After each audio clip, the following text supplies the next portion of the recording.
Assalamualaikum warahmatullahi wabarakatuh.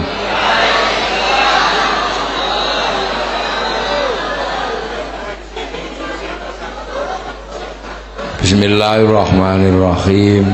Bismillah, alhamdulillah, wassalatu wassalamu ala rasulillah Sayyidina Muhammad ibn Abdillah wa ala alihi wa ashabihi wa azwajihi wa dhurriyyatihi wa ahli baitihi wa man tabi'ahum bi ihsanin ila yaumil qiyamah.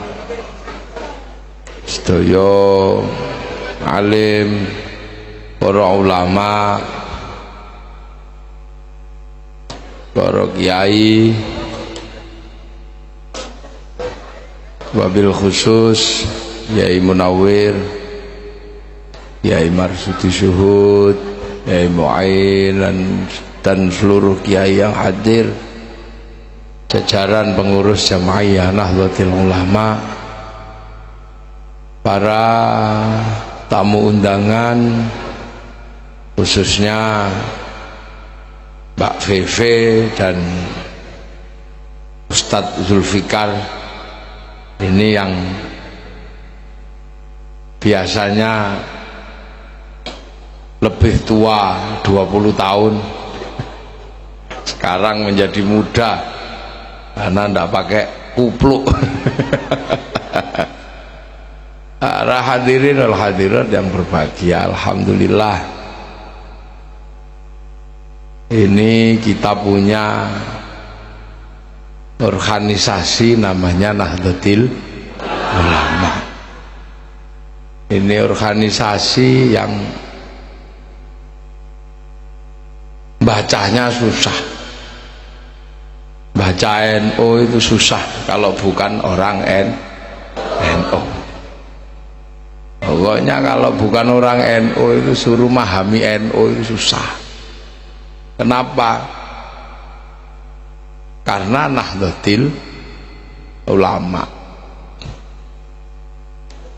Nahdlatul Ulama itu ya begini ini bentuknya.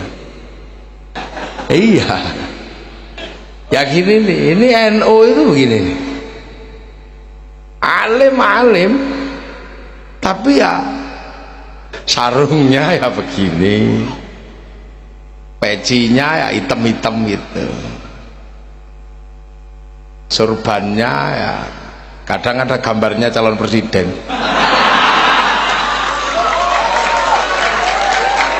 Itu NU. Jadi makanya NU ini susah dipahami. Dari dulu sampai hari ini orang memahami NU itu susah.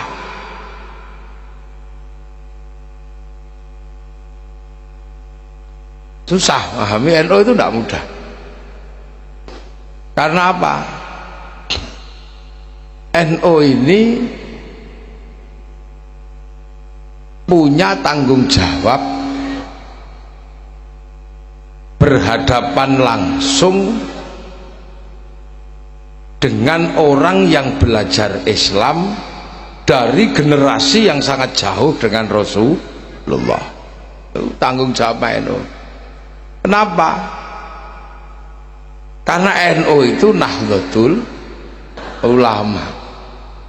Nah, ulama itu siapa? Pewaris para nabi. NU itu pewaris para nabi. Loh, ini ndak NU ya ndak ada loh.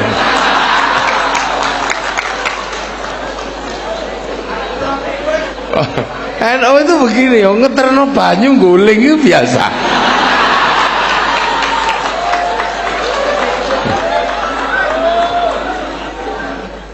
Jadi makanya NU itu tidak tegang. NU itu riang gembira.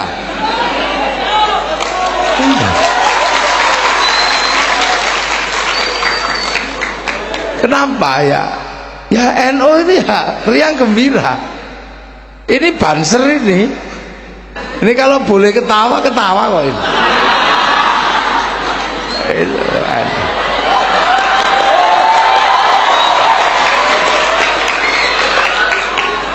Tapi sama Yai Marsudi kan nggak boleh ini ketawa. Kalau ketawa diambil seragamnya. Jadi gini loh, ini NU, ciri khasnya seperti ini. Itu. Jadi NU itu ciri khasnya memang udah seperti ini. Jadi ndak serius-serius amat itu ndak. Makanya kita ini kadang dianggap nggak serius. Beragama itu nggak serius dianggap.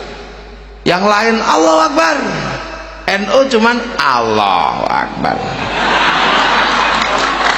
Dianggap nggak serius ya. Yang lain itu kalau takbir itu Allah.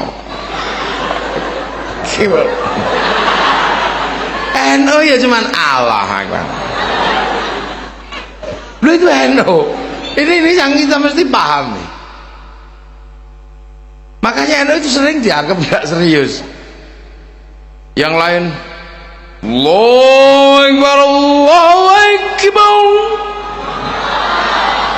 NU bisa Allahu Akbar, Allahu Akbar.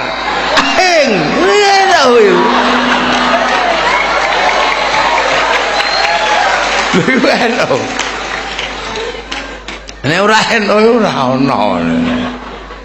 Lah itu. Makanya orang kalau ngelihat NU itu ndak detail tenan, mesti pangling lihat NU itu. Iki Islam asli apa ora gitu. Kalau lihat yang lain itu dengan mudah, oh ini soleh, ini pasti orang baik ini dalam beragama karena jubahnya bagus, batu ireng. Orang sekira oh bagus ini, cingkrang. Kiai itu rano sing ora serius blas. Ada ngutut.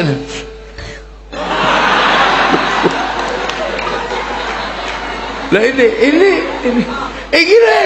jadi kita ini sedang membicarakan diri sendiri agar malam hari ini seandainya ada orang bukan NU ini paham karo NU gitu loh, ini paham. Jadi biar nggak diolok-olok nah, jadi biar nggak diolok-olok dan biar juga mereka nggak kaget, biar orang-orang itu juga nggak kaget dengan NU. Wong NU itu dablek.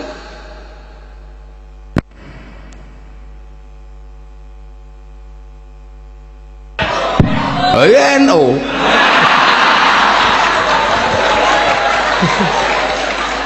Biar nggak kaget, karena orang ini mesti terkaget-kaget kalau lihat NU.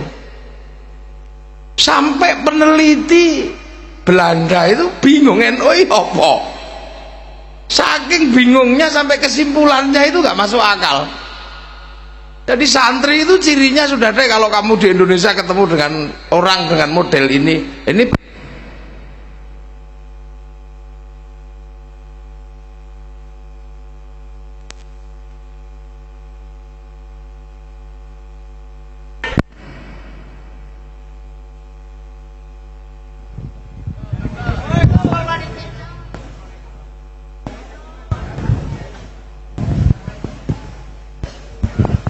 ya inilah NU itu kan sudah tahu selalu pakai wasilah. Lah kok pakai mic nggak ada wasilahnya ini?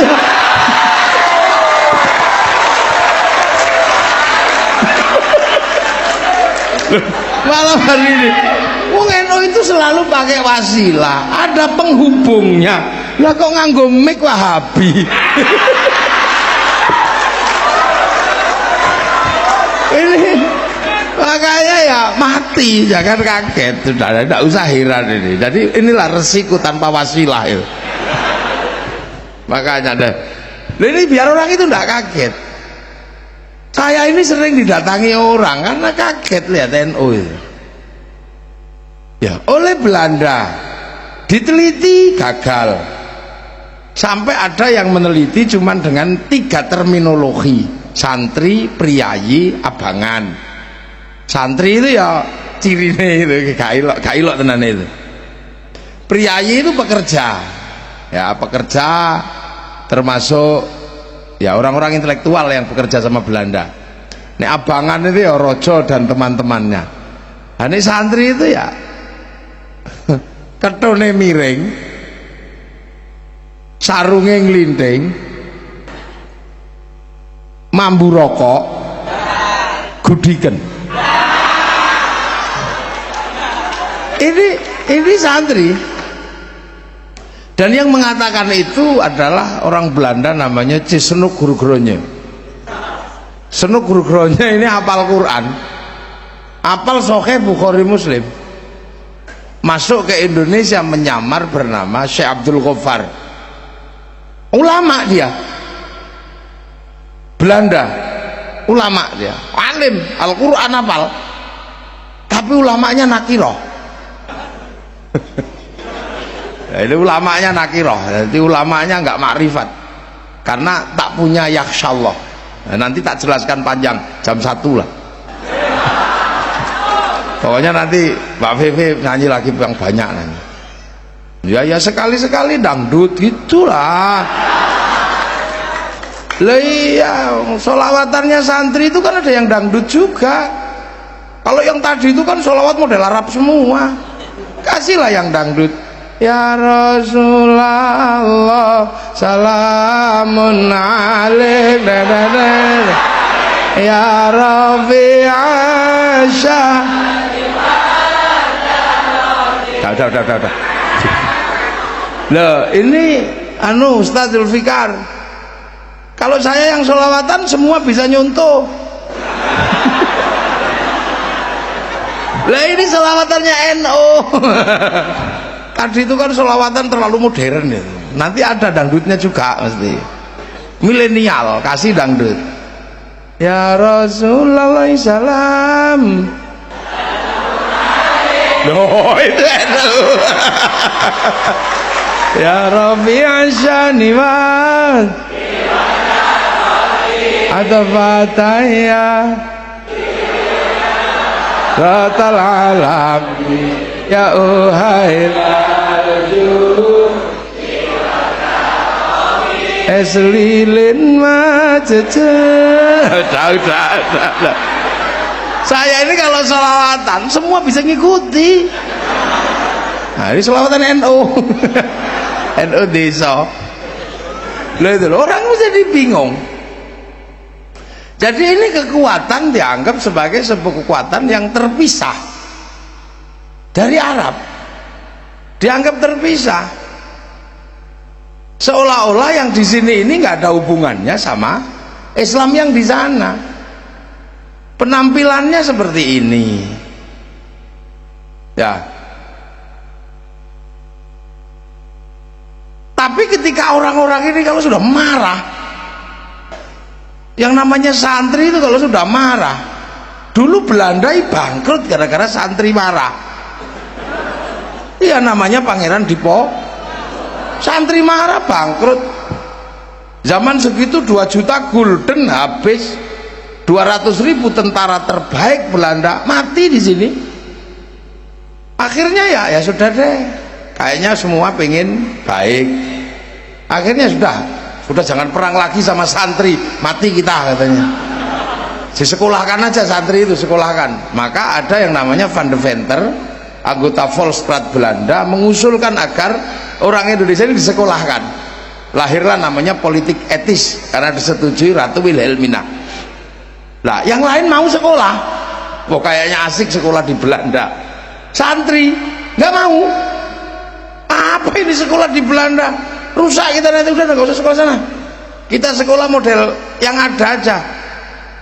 Karena kalau mengikuti Belanda nanti kita jadi kayak Belanda. Man tasyabbaha biqaumin fahuwa minhum. Siapa yang menyerupai Belanda sama dengan Belanda. Dan perlawanannya basic, perlawanan kebudayaan. Belanda pakai jas, santri pakai baju. Belanda pakai celana, kita pakai sarung.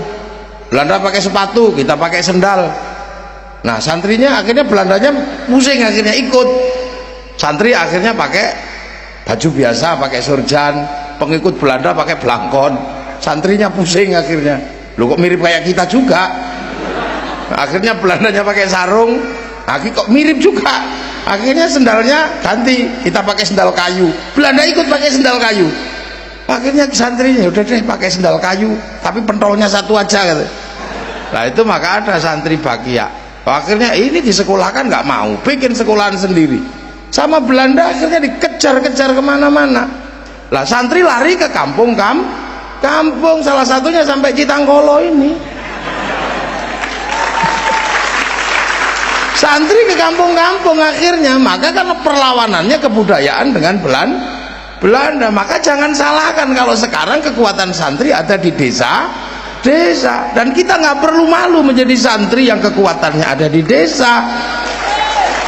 Nggak perlu malu, karena ini adalah resiko mempertahankan akidah Ahlussunnah wal Jamaah dengan tidak ikut Belanda. Jadi bangga saya jadi santri di kampung-kampung.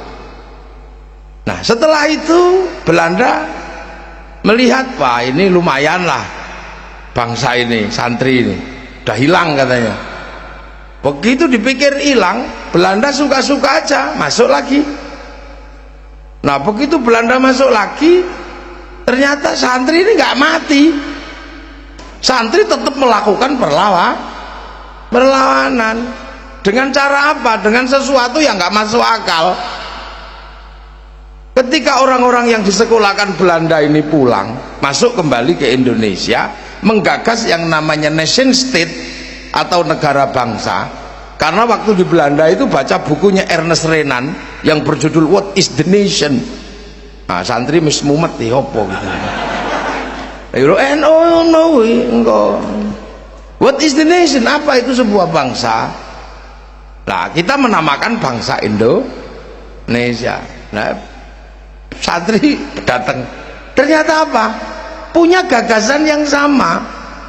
Santri yang selama ini belajar di Mekah, belajar di Arab, ternyata punya gagasan yang sama. Yang sini yang lulusan Belanda berbicara tentang bangsa, yang santri juga berbicara tentang bangsa, dan lebih ekstrim karena hubbul waton minal iman.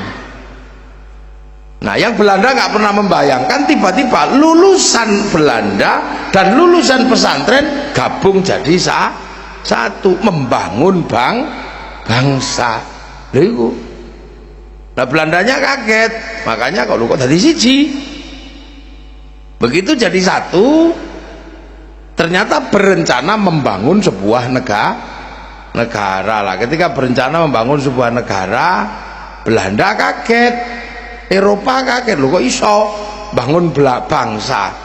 Trennya berbeda.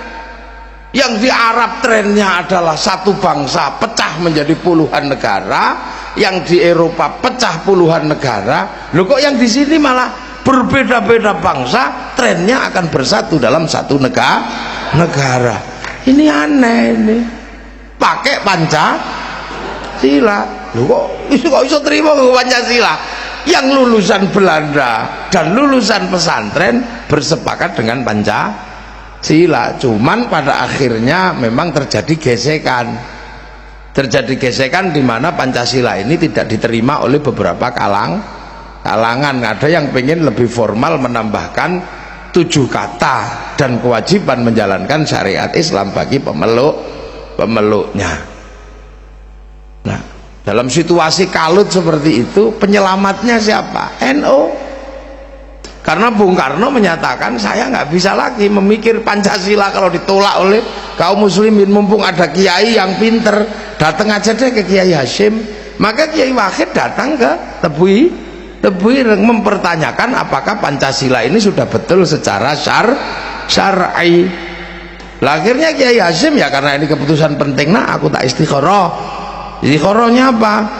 Puasa 3 hari, mengatamkan Fatihah. Sekali Fatihah iyyaka na'budu wa iyyaka nasta'in diulang 350 kali. Terus malamnya istikharah 2 rakaat. Rakaat pertama surat At-Taubah 41 kali, rakaat kedua surat Kahfi 41 kali.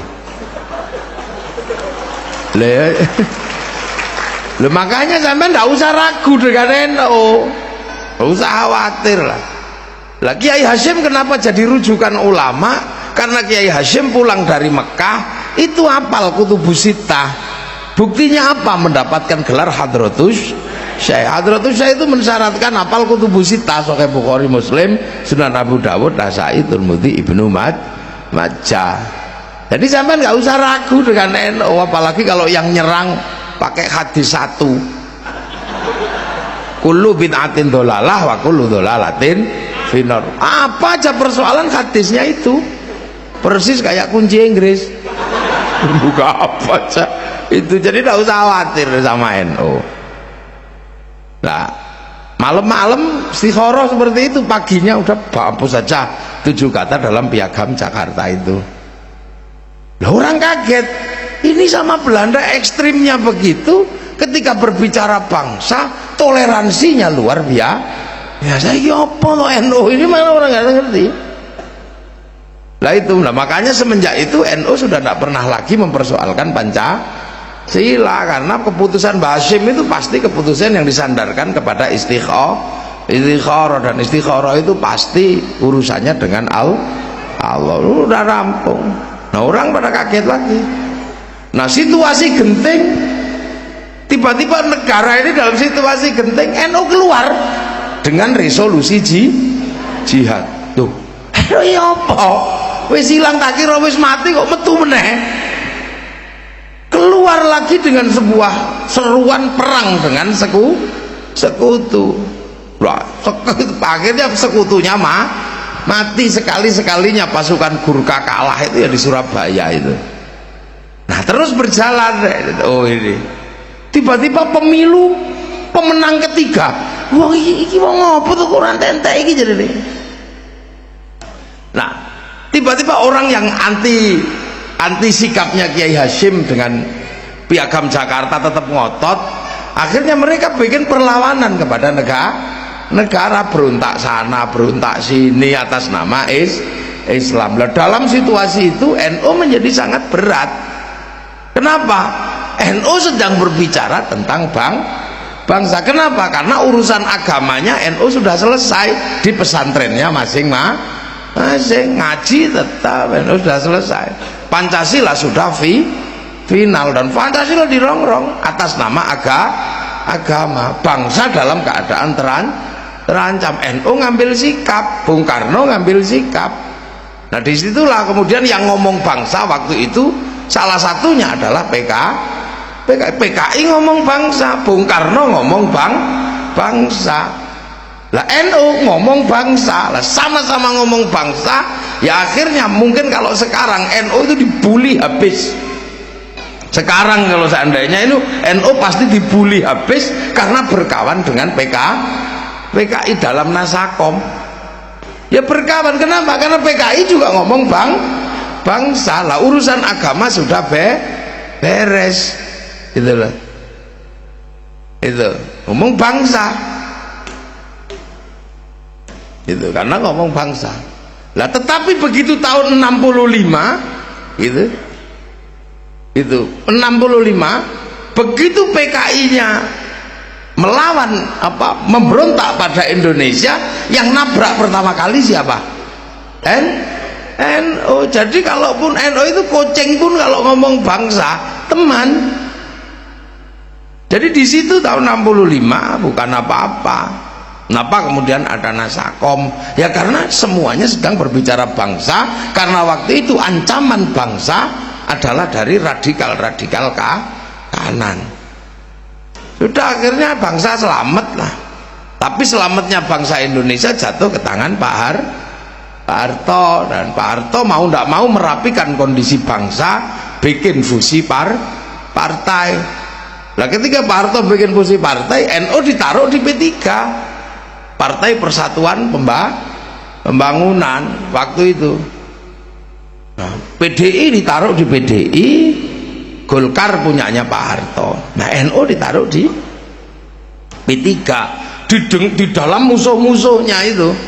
Nah, akhirnya kemudian sikut-sikutan di dalam, dan NU dianggap sebagai sesuatu yang besar yang harus dilemahkan. Makanya kemudian NU itu waktu itu kiainya cuma dianggap kayak daun salam. Kalau masak sayur asem nggak sedep kalau nggak ada daun salam, begitu mateng daun salamnya dibuang duluan. Makanya saking jengkelnya NU sama Pak Harto waktu itu, sampai di Jombang ada kiai namanya Kiai Bajuri.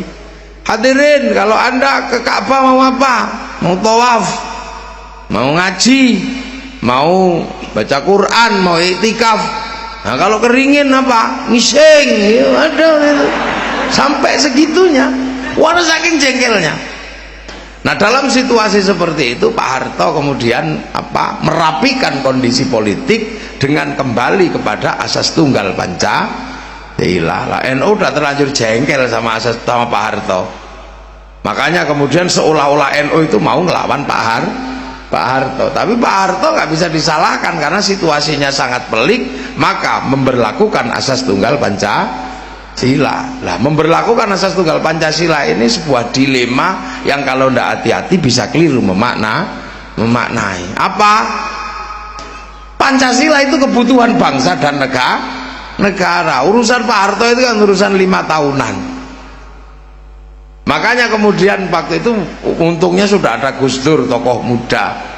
Gus Dur melihat situasi seperti itu, maka Gus Dur mengumpulkan seluruh ulama untuk membicarakan bagaimana apa kebutuhan bangsa.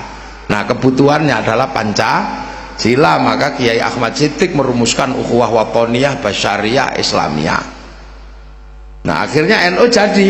Pak Harto sendiri udah panik waktu itu mengganti M. Yusuf dengan Benny Murdani, Katolik. Itu yang kemudian jadi kampanye di Ciamis. Benny Murdani naik masjid pakai sepatu kayak gitu. Nah, termasuk waktu itu bikin CSIS. Nah, dalam situasi kayak gitu, ternyata NU punya sikap yang antik, bisa membedakan antara kebutuhan bangsa dan negara, dan bisa membedakan antara kebutuhan politik Pak Harto. Pancasila itu kebutuhan bangsa dan negara, maka Pancasila diterima sebagai asas tunggal. Akan tetapi perlawanan dengan Pak Harto tetap jalan terus dengan tidak kemana-mana tapi berada di mana. Lu permainan canggih lah. Pak Harto terus rumangsa, waduh kalah saya mainan sama NU. Pancasila sebagai kebutuhan bangsa diterima, tapi ngelawan saya jalan terus. Akhirnya selamat NU lah. Yang dorong agar NU anti asas tunggal Pancasila waktu itu didorong dari belakang kini, numpang NU. Begitu NU terima Pancasila, ibaratnya orang didorong buang badan, yang dorong kejelungup. Siapa? DITI, Jateng DIY wilayah 7, panglimanya Dullah Sungkar. Akhirnya begitu kejelungup, dia dibawa lari oleh kelompok politik ke Pakistan. Dia lari bawa muridnya namanya Pak Asyir bawa muridnya namanya Mukhlas bawa adiknya namanya Amrozi. Oh, kok sithik ngajine rada dawa kok sithik. Biar Mbak Vivi juga istirahat sebentar. Ya. Lu akhirnya Pak Harto, udah deh, daripada aku pusing ngikuti permainannya NU, bangsanya diterima tapi urusan politiknya jalan terus, maka kemudian Pak Harto nyuruh Mbak Tutut untuk ikut Gus Dur. Udah deh, ikuti Gus Dur kemanapun biar tahu buntutnya kemana, tidak kemana-mana tapi berada di mana-mana. Maka Mbak Tutut kemana-mana ikut Gus Dur, naik NU. Lah itulah makanya kemudian Mbak Tutut kemana-mana memberikan barokah lewat bantuan pondok-pondok pesantren. Lah kenapa? Karena naik kendaraan itu bayar. Jadi kalau sebelum dikalahkan secara politik, memberi uang kepada NU itu suap, riswah, itu haram. Tapi begitu Pak Harto kalah dan Mbak Tutut ikut naik kendaraannya NU, namanya naik kendaraan itu bayar, itu namanya ujroh, dan itu halal. Wah, itu politik kelas tinggi. Nah, akhirnya kemudian Mbak Tutut kemana-mana ikut Gus Dur.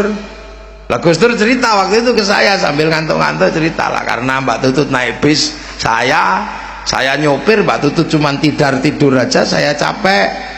Akhirnya ketika Mbak Tutut ketiduran, saya parkir di tepi halte. Nah, saya naikkan penumpang. Nah, Mbak Tutut kaget karena yang naik adalah anaknya Bung Karno. Ternyata Bu Mega naik satu bis. Akhirnya di belakang cakar-cakaran berdua. Tak tinggal tidur, kata Gus Dur. Tak tinggal tidur, karena saya tidur maka yang berdua cakar-cakaran. Nah, meledaklah peristiwa 27 Juli tahun 96.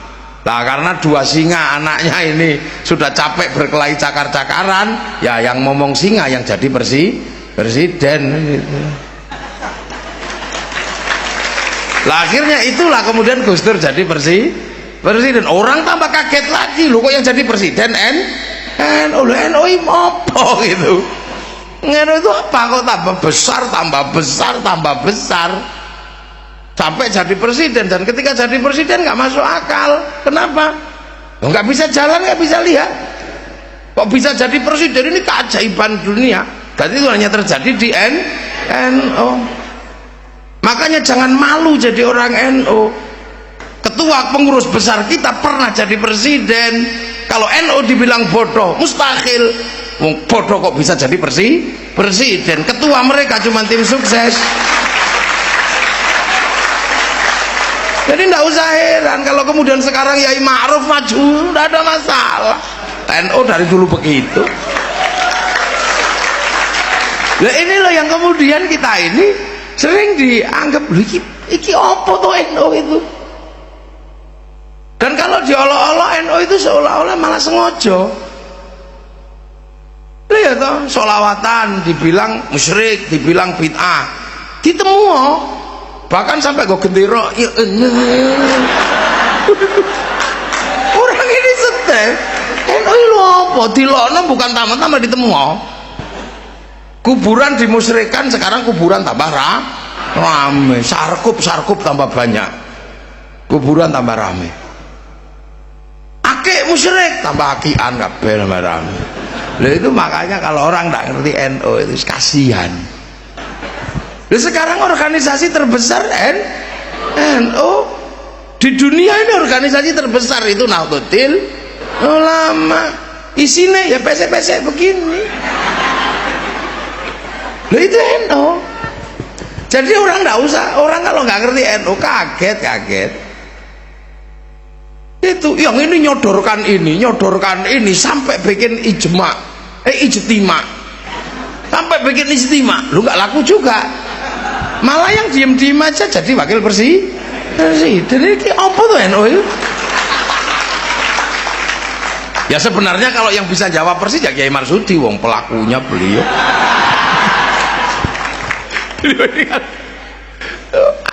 Pelaku realnya ya beliau ini.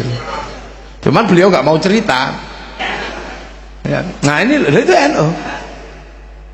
Sekarang coba kalian tanya, mana ada organisasi segede ini?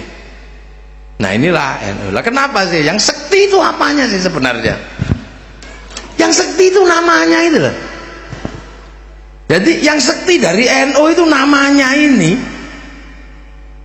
memang nggak terlalu keren nama ini. Yo kalah keren loh sama Ansarut Tauhid, itu kan keren. Penolong Tauhid, keren namanya. Majelis Tafsir Al-Quran, kan keren. Lu bahkan Muhammadiyah, itu keren loh itu. Bolone Nabi Muhammad, itu kan keren. Keren itu namanya. Front Pembela Islam, keren itu. Keren namanya. Di sini dulu ada Hizbullah, keren itu nama itu.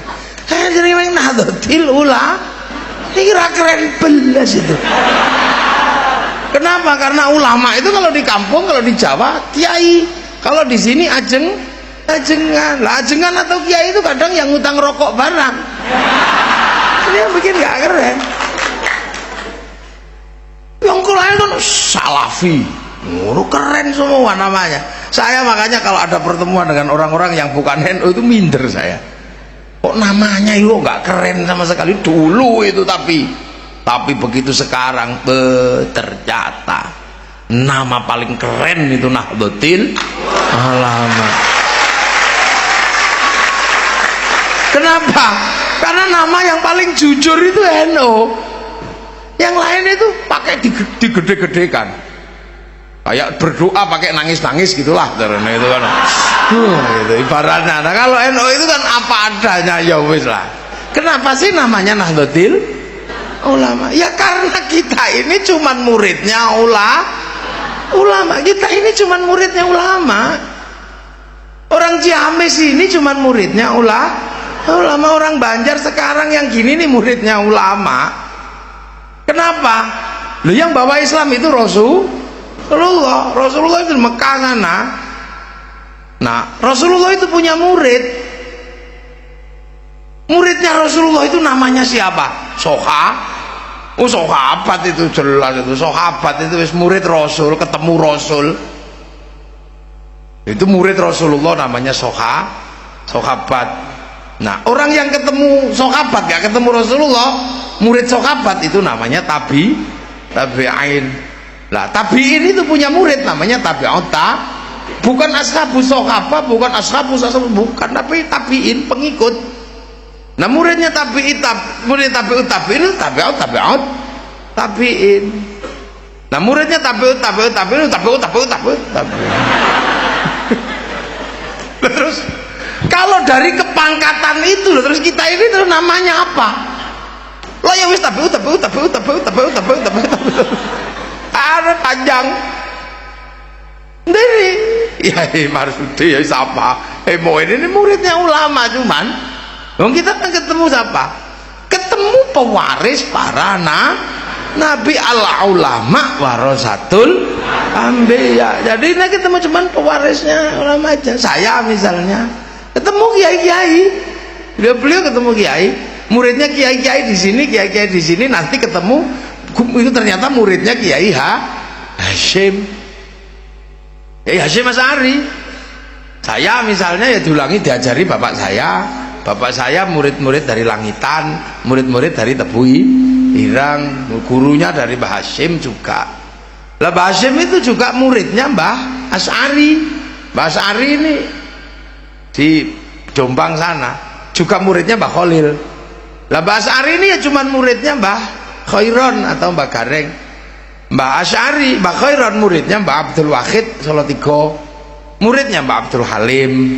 Beliau muridnya Mbah Sufyan, Mbah Sufyan muridnya Mbah Jabar, Mbah Jabar muridnya Mbah Abdul Rahman Sambulasem, muridnya Mbah Abdul Halim Benowo. Beliau muridnya Mbah Cokrojoyo Sunan Geseng, muridnya Sunan Kalijogo. Sunan Kalijogo murid Sunan Bonang. Sunan Bonang muridnya Sunan Ampel. Sunan Ampel muridnya Mbah Ibrahim Asmoro Kondi, muridnya Syed Jumadil Kubro, muridnya Syed Muhammad, muridnya Syed Ahmad Jalaluddin Cempo, muridnya Syed Abdul Malik, murid Syed Alawi Amil Faqih, murid Syed Ahmad Sohib Mirbat. Itu muridnya Syed Ali Khalil Qasam, murid Syed Alwi, murid Syed Muhammad, murid Syed Alwi, murid Syed Ahmad Al-Muhajir, murid Syed Isa Naqib, murid Syed Ubaidillah, murid Syed Muhammad, murid Syed Ali Uraidi, murid Syed Ja'far Shadiq, murid Syed Bakir, murid Syed Ali Zainal Abidin, murid Sayyidina Hasan Husain, murid Sayyidina Ali. Lah ini yang muridnya Rasulullah Muhammad sallallahu alaihi wasallam. Loh itu, lah kita ini cuma muridnya ulama. Lah penghubung yang panjang ini namanya ahli sunnah wal jamaah. Loh, ahli sunnah ini nabi wis, wal jamaah sahabat, wal jamaah sahabat tabi'in, wal jamaah tabi'in tabi'ut tabi'in. Lah kita ini wal jamaahnya ulama tabi'ut. Ini sebenarnya makanya ndak usah ngoyo.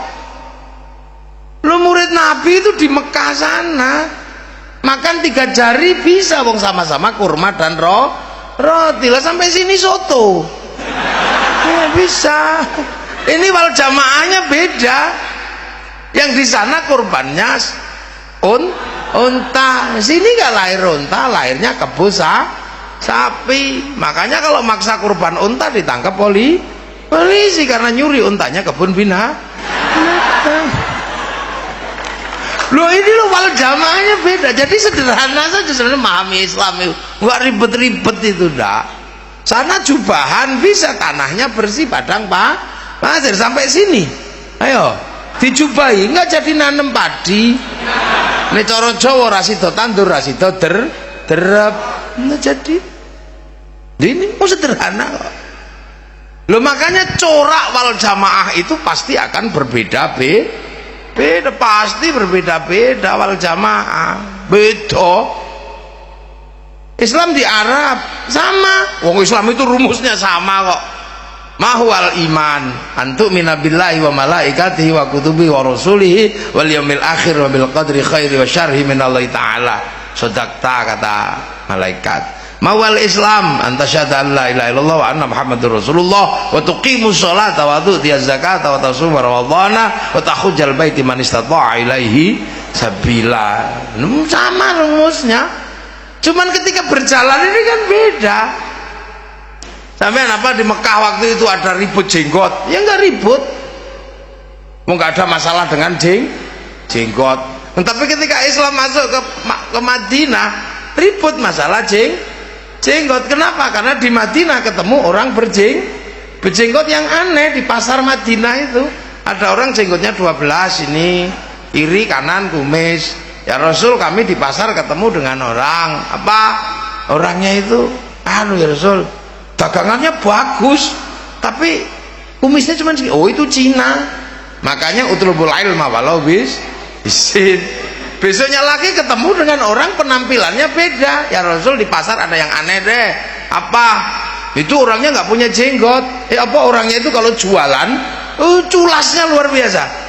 Ini suka bohong, ini suka bohong itu. Katanya sudah ada yang nawar padahal belum. Oh yang biasa begitu Yahudi. Kamu kalau pengen lihat Yahudi cirinya gampang, nggak punya jenggot orangnya, rambutnya hitam walaupun tua punya gigi. Oh, kok gitu ya Rasul? Iya, wong itu umatnya Nabi Musa dulu. Nabi Musa waktu mau dicabut nyawanya, malaikat Israel ditempiling. Sampai baca tafsir Ibnu Katsir itu ada. Puak, kepalanya pecah, matanya keluar. Tapi karena malaikat ya kembali lagi celing gitu. Kenapa? Tempeling ya Allah. Loh, kamu jangan macam-macam sama orang itu. Jangankan kamu, aku aja pernah ditantang kok sama dia. Itu namanya Musa. Dulu nanya, ilmumu udah habis apa ya Allah? Enggak, harus tak kasih Khidir. Nah dia gagal nyari dan gagal belajar di sana. Pokoknya kalau ketemu dia yang hati-hati. Besok kalau datang yang sopan. Iya ya Allah. Datang. Assalamualaikum ya Musa. Salam. Bapak mau tak tempeling lagi? Enggak. Musa, nyawamu sudah expired. Waktunya tak cabut. Waktunya tak cabut. Expired. Ya tapi besok lagi bilang dong yang baik. Coba cabut aja. Enggak, sebenarnya temanku udah bilang rambutmu sih sudah putih, jenggotmu sudah semrawut, gigimu sudah rontok. Oh gitu ya, sudah cabutlah, cabut. Tapi orang Yahudi kan pinter akalnya. Ketika Nabi Musa dicabut karena giginya rontok, rambutnya putih, jenggotnya semrawut, nah dia iseng, giginya diperbaiki, jenggotnya dicukur, rambutnya disemir, supaya kalau malaikat datang, oh belum waktunya. Ini kan cara beragama. Ini kan cara beragamanya orang Yahudi. Itu loh, belum waktunya. Makanya orang Yahudi itu kalau mati biasanya suka digundul plontos itu, terus dikasih baju yang bagus biar dikira tidur. Makanya ada cerita bagi orang Yahudi, pernah satu ketika malaikat mungkar nakir pangling kaget, ada bayi digundul, apa orang tua digundul dikira bayi. Ya Ridwan dapat bayi mati, tapi besar ini. Oh bukan, itu bukan bayi, itu digundul katanya. Enggak, protapnya kalau nggak ada bulunya, nggak ada giginya, ini bayi. Enggak, itu digundul. Kok kamu tahu? Aku pengalaman itu Yahudi yang suka begitu. Coba dong buktikan ke saya, gimana cara membuktikan? Oh gampang, saya punya bidadari banyak. Bidadari turun, nggak usah pakai baju. Akhirnya bayi palsu itu cuing doang, nanti bilang gampang. Ini lah itu loh, makanya itu dulu dilarang. Makanya tafsir Israiliyat itu dilarang, kan orang Bani Israel itu suka iseng bener kalau nafsirkan ayat itu. Termasuk kenapa laki-laki begini perempuan begitu, itu orang Bani Israel asik itu kalau nerjemahkan. Gara-gara buah khuldi buahnya 6, dipetik 3 untuk Nabi Adam, 3 untuk Siti Hawa. Siti Hawa mau makan nggak bisa mecah, kulitnya keras, pukul sama Nabi Adam pecah. Begitu mau dimakan ketahuan sama Allah, saking takutnya sembunyikan sini, makanya terus pecah itu. Nah yang 2 taruh sini, makanya itu. Lah ya ini, tapi itu jangan dipakai karena itu tafsir Bani Israel. Nah, yang laki-laki Nabi Adam satu ditelen nyantol di sini. Nah, yang dua karena dipetik masih ada gagangnya, taruh sini. Loh, itu di zaman Rasulullah baru ada. Makanya kamu jangan ya, tolong kamu jangan cukur jenggotmu biar gak kayak orang Yahudi. Maka urusan lihyah itu urusan untuk menyelisih orang Yahudi dari situ asalnya. Lah jadi ribet kan gara-gara Kiai Said bilang orang jenggotnya panjang goblok. Wah, itu aja yang jadi ribet. Itu gara-gara Kiai Said merespon orang Indonesia yang mengatakan Wali Songo itu nggak ada. Mereka ini kan lama mengatakan Wali Songo itu nggak ada, melakukan studi Gajah Mada itu Islam, namanya Gajah Mada kan ada itu. Lah saya waktu itu diminta untuk menseminarkan Gajah Mada dengan nama Gajah Mada. Saya tak seminarkan, saya ngomong aja, saya nggak mau ngomong panjang-panjang. Loh kenapa? Kiai, lah saya ini jengkel aja. Ini yang nulis ini dan orang-orang ini masalah buat saya. Kenapa masalah? Mereka inilah orang yang selalu mengatakan bahwa mendoakan orang mati itu nggak nyampe. Lu ini mendoakan orang mati aja nggak nyampe, malah sekarang mengislamkan orang mati. Gajah Mada sudah mati malah diislamkan, nggak mau ngomong, saya pulang saya. Loh, kan ya toh? Ini orang selalu mengatakan doa orang hidup kepada orang mati itu nggak nyampe. Lo kok malah Islam nih wong mati gila ya, ngomong kocruk kok. Itu untuk mengatakan Wali Songo tidak ada ya, termasuk ada Zainal Abidin, ada Badrus Salam mengatakan Wali Songo itu fiktif, nggak ada. Lah Kiai Said sebagai ketua NU merasa punya tanggung jawab.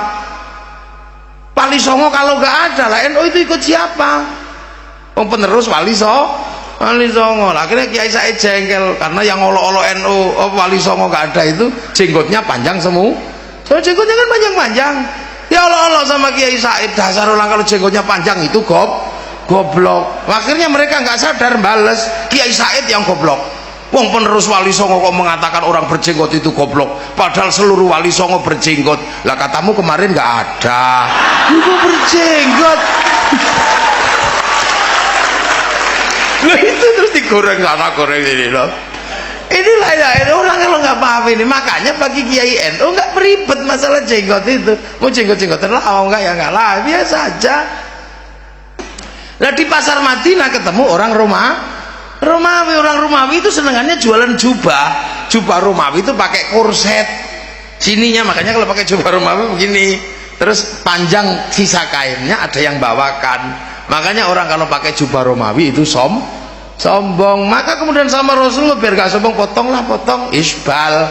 Maka urusan isbal itu urusan sombong. Maka bagi Kiai nggak ada masalah. Di sini nggak ada orang sombong karena kainnya panjang. Malah yang cingkrang sebagian sombong.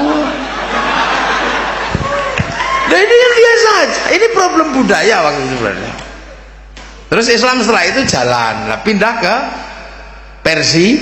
Persia lah. Di Persia sudah Nabi sudah gak ke sana, yang ke sana Sayyidina Ali. Sayyidina Ali ini yang kemudian di sana berbesan dengan Raja Rustum.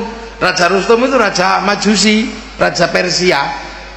Nah, raja Persia inilah yang kemudian masuk Islam karena mengambil menantu Sayyidina Husain, lahir Sayyid Ali Zainal Abidin. Nah, karena raja Majusi masuk Islam, orang Majusi menyembah api lah. Api Majusi itu ditaruh di bangunan tinggi namanya Manaro.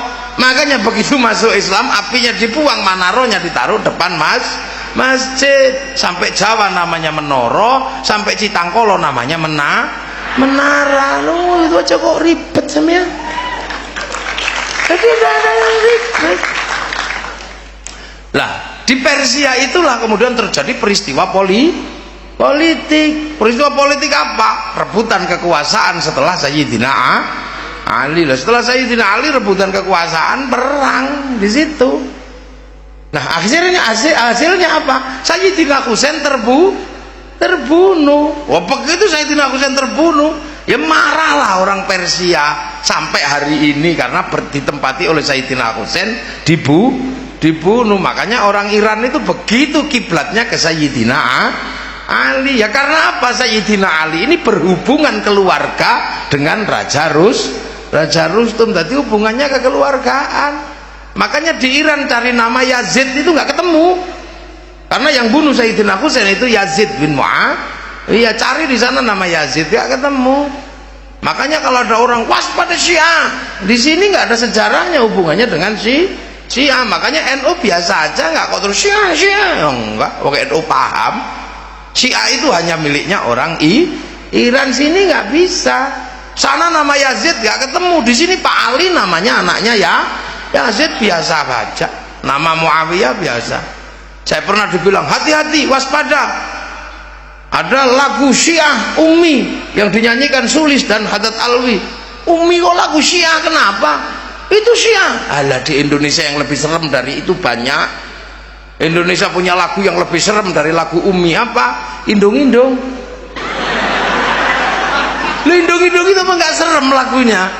Aduh Siti Aisyah mandi di kali rambutnya basah, tidak sembahyang tidak puasa, di dalam kubur mendapat siksa. Kok pakai nama Siti Aisyah, tidak sembahyang tidak puasa itu lah ya. Kok nggak pakai nama Tulkiem? Lah dibales juga akhirnya Fatime jande kaye. Kenapa pakai nama Fatimah? Oh, Indonesia itu biasa udah kayak gitu. Makanya orang kalau memahami sirah ahli sunnah wal jamaah nggak kaget kan gitu. Lah akhirnya Said Ali Zainal Abidin ini menghadapi situasi sulit, akhirnya daripada di sana ribut keluar dari tanah Arab, keluar punya anak namanya Sayyid Bakir. Lah begitu Sayyid Bakir keluar, situasinya tambah sulit, punya anak Sayyid Ja'far Shadiq. Makanya Sayyid Ja'far Shadiq nggak ingin hidup di sana, pengen ke sini. Loh, Sayyid Ja'far Shadiq nggak ingin hidup di sana, pengennya hidup di luar sana. Ya mungkin pengennya ke sini, buktinya keturunannya ke sini semua. Loh, sampai nggak tahu curhatnya Sayyid Ja'far Shadiq itu? Curhat sama kakeknya langsung, Allahumma sholli ala sayyidina Muhammad wa ashghili zalimin bil zalimin wa akhrijna min bainihim salimin wa ala alihi wa sahbihi ajma'in. Loh, itu kan curhatnya saya Ja'far Shadiq. Wa asghilidz zalimin bidz zalimin. Ya Allah, biarlah orang ribut, orang zalim ribut sesama orang zalim. Wa akhrijna min bain, aku pengen keluar dari mereka. Aku pengen keluar. Loh, jadi yang pengen keluar itu saya Ja'far Shadiq. Keluar dari sana, membawa Islam menjauh, punya anak namanya Sayyid Ali Uraidi, menjauh, dan selalu mengatakan hati-hati nak, hati-hati, kita jangan lupakan sejarah nenek moyang kita, tidak dilupakan.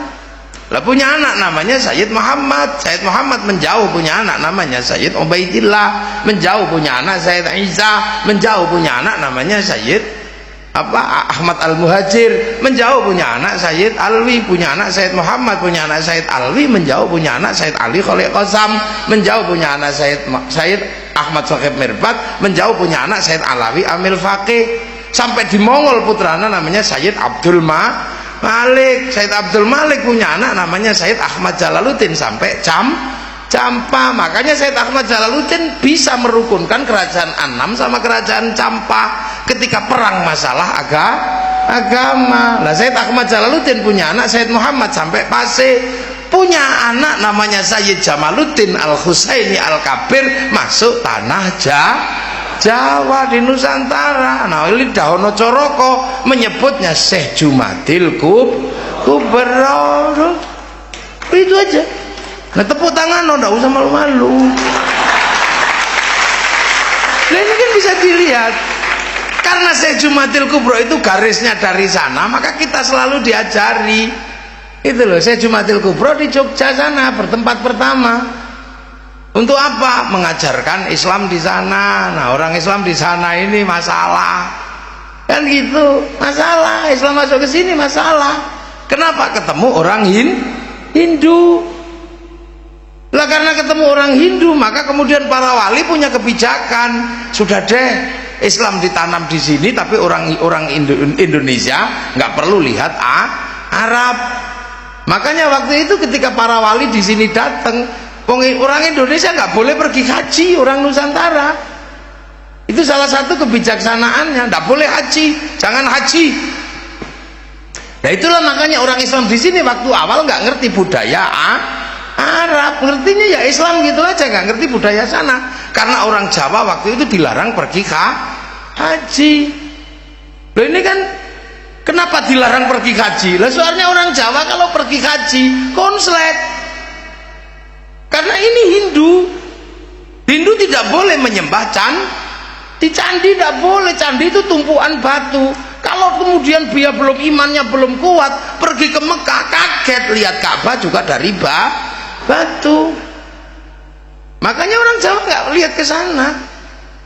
Di sini tidak boleh dengan air suci, sampai Mekah air Zam-zam. Di sini nggak boleh tugu batu, sampai sana Jabal Rahmah. Perjalanan suci pakai kain selempang, di sini warnanya kuning, di sana warnanya putih. Setelah perjalanan suci urusannya sama rambutnya, sini digundul, di Arab tahalul. Selesai perjalanan suci menyembelih binatang, di sini gadri, di sana korban. Makanya tidak boleh, udah nggak usah ke sana deh. Cukup sholat Jumat di masjidnya masing-masing 41 kali Jumat, tidak putus. Nah itulah maka kemudian ada cerita orang Jawa kalau waktu itu pergi haji ke Gunung Merapi, karena Syekh Jumadil Kubro ada di Gunung Merapi. Loh itu bukti bahwa Islam yang datang ke sini jalurnya dari dzurriyyah Rasul. Jadi kalau ada orang Jawa pergi haji kok ke Gunung Merapi dulu, untuk apa? Agar orang sini tidak konslet. Makanya kemudian cukup ke masjidnya masing-masing 41 kali Jumat. Jadi orang Jawa yang dulu pergi haji ke Gunung Merapi itu bukan pergi ibadah haji seperti ke Mekah, tapi sholat Jumat 41 kali tanpa putus di masjid Gunung Merapi, karena Syekh Jumadil Kubro ada di Gunung Merapi. Itulah. Jadi itu adalah arkeologi pengetahuan pertama yang bisa diambil, bahwa memang Islam di sini itu dari awal Islamnya masuk, tapi budaya Arabnya tidak masuk. Loh akhirnya selamat Islam itu. Makanya santri Lirboyo aja pakai peci putih nggak boleh waktu itu. Karena kalau pakai peci putih jangan-jangan lupa kedudukannya masih santri, jangan-jangan merasa sudah kiai. Lah sekarang belum diajar ngaji sudah diubel-ubel tebel sekali. Makanya begitu diajari nggak masuk karena sudah kerapetan buntel itu. Lah ini corak awal Islam Indonesia, kenapa coraknya seperti ini? Jadi ada masalah besar. Tapi setelah orang Indonesia bisa menata imannya dan proses ambil alih pengetahuan jalan, ya pergi haji nggak ada masalah. Lah bukti lagi bahwa di sini ini dikembangkan oleh dzurriyyah Rasul. Di sana ada bulan duka, bulan Asyura. Sampai di sini namanya bulan Suro. Buntutnya aja yang diambil. Kan orang sini kan Asyura Suro, Muhammad Mat, kan gitu. Zainal Arifin Ipin, Zainal Abidin Bidin. Biasa kalau orang sini. Makanya saya pernah punya tamu dari Ciamis, namanya Mat Ali sama Mat Karim.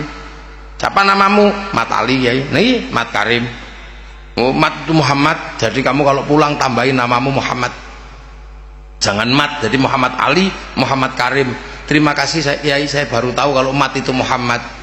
Nah, rumahmu mana? Di Citangkolo ya. Sebelah mana? Itu belakangnya Muhammad Drosah ya. Ya nek madrasah ya madrasah aja, enggak usah pakai Muhammad Drosah. Lah itu makanya di sana bulan Asyura karena itu bulan duka, maka penerus para wali di sini kalau bulan Asyura tidak mantu, nggak nikahin anak. Ini penghormatan pada bulan duka di bulan Asyura. Nah, ini loh buktinya. Makanya di sini pakai bubur merah putih. Semenanjung Melayu sana pakai tabui.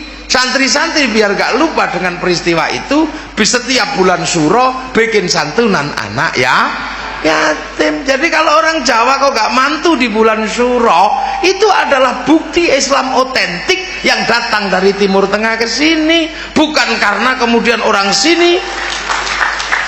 Jadi bukan karena orang sini hormat kepada Ratu Kidul, bukan. Kata siapa Ratu Kidul mantu? Itu karya fiktif. Yang ngarang orang Islam awalnya santri tapi nggak kuat miskin, kemudian ikut Belanda.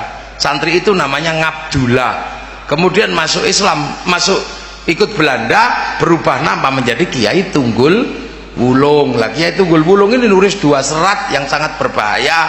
Satu serat Sabdo Palon Noyo Ginggong, yang kedua Darmo Gandul Gatolo Lucu. Ya.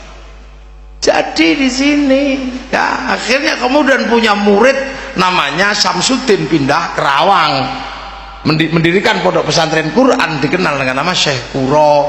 Punya murid Datuk Kahfi, pindah Amparan Jati Cirebon, punya murid Syarif Hidayatullah Sunan Gunung Jati yang menyebarkan Islam sampai di tanah Jawa Barat. Lah putranya Syekh Jumatil Kubro yang ke timur namanya Ishak, punya anak Sunan Giri, anak satunya namanya Ibrahim, melahirkan putra Sunan Ampel, menghadapi kekuatan di Jawa Timur. Makanya Islam kemudian bergerak biasa, wal jamaahnya terus berkembang. Nah, menghadapi orang Hindu ya kayak begini waktu itu ya, dengan cara-cara Islam. Nah, inilah yang kadang kita lupa bahwa kita ini punya tradisi itu. Nah, Sunan Ampel punya putra namanya Aryo Abdillah, pindah ke Palembang, menyebarkan Islam di sana. Nah, punya murid lagi satunya Datuk Ribandang, pindah ke Sulawesi, menyebarkan Islam di Sulawesi. Punya murid Khatib Dayan, pindah ke Kalimantan, menyebarkan Islam di sana. Nah, inilah maka pelajarannya adalah pelajaran dasar pengislaman di tanah yang jauh. Nah, kemudian kita akhirnya bisa melihat Sunan Ampel punya putra Sunan Munang, punya murid Sunan Kalijogo, punya murid namanya Mbah Sunan Geseng punya murid Mbah Abdul Halim Menowo, punya murid Mbah Abdul Rahman, punya murid namanya Mbah Jabar, punya murid Mbah Sufyan, punya murid Mbah Abdul Halim, punya murid Mbah Abdul Wahid, punya murid Mbah Khairon, punya murid Mbah Asy'ari, punya putra Kiai Hasyim Asy'ari, pendiri Jam'iyah Nahdlatul Ulama. Betul. Jadi makanya NU itu ya besar, ngerti caranya ngomong. Jadi ndak usah heran Islam itu tangan NU ya besar. Wong wal jamaahnya beda, sholat ya sama aja, sholat dimanapun sama, zuhur, asar, maghrib, isya, subuh, modelnya aja yang beda. Kalau di sini karena santrinya ini wal jamaahnya nggak tepat waktu, sebagian besar itu bekerja, maka sholat zuhur mestinya jam 12 atau jam 1, bisa mundur setengah 2 lah. Bagi orang NU biasa aja itu, karena wal jamaahnya mesti ditunggu. Karena masih di sawah, masih di kebun. Makanya Allahu Akbar, Allahu Akbar. Gak dateng ya Robbana, ya Robbana. Masih gak dateng ya tombo hati, capek nambani hatine dhewe ya. Kalau gak dateng baru diamuk, diuruki anjang-anjang gitu. Lah itu NU. Nggak kayak sekarang begitu deng langsung Allahu Akbar. Lah ya telat wal jamaahnya masih di sawah. Padahal as-sholatu ala waktu, ya sholat itu di atas waktu sholat. Habisnya sholat zuhur itu waktu asar. Usolli fardhu dhuhri arba'an, Allahu Akbar, dapat 1 rakaat kok teng asar masih boleh, wong kepalanya masih di sholat zuhur. Apa sampean ribut? Lah iya Pak, aku pulang yuk nanti jamaah. Nah kenapa Bu? Ya kita udah mepet ini, pulang dari sawah. Pulanglah berdua, mau jamaah. Ternyata istrinya bilang, Bu apa Pak, aku ngompol, tak mandi dulu ya, nanti sampean sholat duluan biar nggak telat, nanti saya makmum. Oh ya. Loh akhirnya apa? Akhirnya ya makmum, sholat makmum. Tapi ternyata suaminya baru usolli, Allahu Akbar, 1 rakaat sudah waktu asar, sementara istrinya belum selesai mandi. Coba berarti sang istri kehilangan waktu zuhur. Tapi karena tadi sudah janjian, maka istrinya tinggal nyusul, usolli fardhu dhuhri arba'an qabla qiblati adaan makmuman. Loh masih boleh karena imamnya kepalanya masih di sholat zuhur dan tadi sudah janjian. Lu wong fikih itu enak, tapi jangan dibikin sering-sering ya. Dulu itu enak, itu wal jamaah ndak ribet sama sekali. Ausolli Allahu Akbar, gitu aja. Nggak ada kok kiai Allah. Bukannya kiai nggak tahu dalilnya, tahu dalil begini ya ngerti, gini-gini ya begini ya ngerti. Tapi kiai menyesuaikan dengan jamaahnya, wong wal jamaah. Nah jamaahnya ini matanya kan gini. Makanya pakai yang Allahu Akbar biar nggak ganggu. Kalau Allahu Akbar, ya ikut nyetop apa itu ya. Gitu. Makanya kiai milihnya bukannya nggak milihnya Allahu Akbar. Wah ada kiai kok Allahu Akbar. Nggak ada. Karena kakinya santri itu wal jamaahnya itu cap salep 8. Oh, kerangan. Biasa aja makanya. Lah wal jamaahnya kiai ini kan nggak khusyuk. Kenapa? Karena sinyalnya jauh. Mekah sama sini jauh, ini pemancar lokal ini di Tangkolo ini. Masjid di sini kan pemancar lokal, maka sinyalnya kadang hilang. Allahu Akbar, mau ada bakso liwat, hilang. Ada ting ting ting, bakso. Sinyalnya hilang. Karena pemancar lokal. Allahu Akbar. Bismillahirrahmanirrahim. Sabbihisma rabbikal a'la alladzi khalaqa fasawwa. Lama ini. Lama.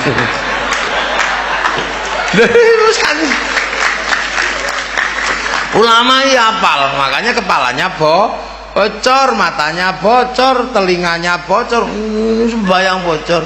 Maka ditambal kalau selesai sholat, ditambal la ilah. Jadi tambal pakai apa? Pakai zikir. Lah zikirnya kenapa gede-gede? Ada yang protes. Saya ini lihat hadis itu kalau zikir kok diem begini. Sahabat zikir diem. Ya sahabat gak usah dipersoalkan, wong itu murid Rasulullah. Zikir di samping Rasulullah, masuk wifi-nya Rasulullah. Ya online wong di tethering.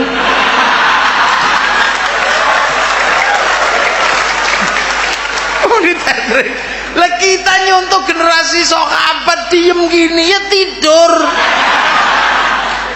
Makanya kita gede-gede dan bunyi. Bunyi lah kalau ikut diem kayak sahabat gini loh. Nah yang tua-tua yang nggak bisa zikir sampai mati, yang nggak ngerti itu bunyi apa katanya. Nenek-nenek beli tasbih bah. Iya, baca apa? Bok. Nah ini loh para jamaah biasa aja, nggak usah ribet. Loh itu jangankan gede-gede, puasa apa nggak sama? Ya sama aja. Puasa dimanapun khaitil abyadi khaitil aswadi, yaitu semburat putih dan semburat celeret lah. Apa toh bahasa Indonesianya celeret itu apa ya? Ya karena bahasa Indonesia ini bahasa muda, kalah sama bahasa Quran. Jangankan bahasa Indonesia, jangan sama bahasa Arab, sama bahasa Jawa aja KU bahasa Indonesia itu. Kunduran truk ngono tidak bisa sudah. Apa? Telusupen ngono tidak bisa sudah. ono santri Melayu pecirit-cirit, oh, udah bisa sudah. Itu bahasa mati bahasa kita. Lo jangankan dengan bahasa Indonesia, bahasa Indonesia mati sudah. Itu kan. Apalagi dengan bahasa Arab. Mau bahasa Indonesia ketemu bahasa Arab ya musyrik kalau nggak hati-hati. Lo bahasa Indonesia itu bisa musyrik lo kalau ketemu bahasa Arab. Lo, asyhadu an la ilaha illallah wa asyhadu anna Muhammadar Rasulullah. Saya bersaksi tidak ada Tuhan selain Allah. Itu kalau letter musyrik sampean. Kalau nggak hati-hati. Kenapa kamu ke kantor polisi, Mat? Jadi saksi, Pak. Saksi siapa? Sidul nyuri. Kenapa kamu jadi saksi? Aku lihat kemarin Sidul nyuri dengan mata kepalamu. Iya, Pak, saya lihat dengan mata kepala. Bahwa saksi adalah orang yang melihat dengan mata kepala. Lah, kalau saya bersaksi tidak ada Tuhan selain Allah, kamu pernah lihat? Itu bahasa Indonesia. Makanya kalau pakai bahasa Jawa enak. Asyhadu anak seni sapa ingsun. Taqaddum bil qaul anak seni. Allah ilaha ing yen ora ana pangeran kang wajib disembah kelawan hak iku maujud illallah angin Gusti Allah. Nah, bahasa Indonesia, bahasa Quran. Bismillahirrahmanirrahim, dengan menyebut asma Allah yang Maha Pengasih lagi Maha Penyayang. Itu suruh guru bahasa Indonesia ketemu. Rapat membedakan pengasih dan penyayang. Kiamat kurang rong dino ora iso. Tapi nek bahasa Jawa kan enak. Bismillah dengan Bismillah kelawan nyebut asmane Allah Ar-Rahman zat kang welas asih ing dalam dunya lan akhirat, Ar-Rahim kang welas asih ing dalam akhirat blo rampung. Udah beres kok, udah susah. Nah, makanya celeret itu apa ya? Khaitil abyadi pakai celeret putih, khaitil aswadi celeret. Loh, ngono ada yang mengatakan, "Enggak boleh itu, imsak itu apa?" Yang baru imsak orang sini karena celeretnya kehalang jambu, kehalang pohon macam di Arab enggak kelihatan, di sini enggak kelihatan. Makanya harus ada imsak. Makanya dulu ulama-ulama sini minta yang bikin imsak itu adalah Syekh Husairi, dibikinkan suaranya Syekh Husairi. Jadi imam besar Masjidil Haram dari Mesir. Nah, kok sekarang ada yang mengatakan imsak itu tidak ada. Imsak itu maknanya menahan, puasa juga menahan.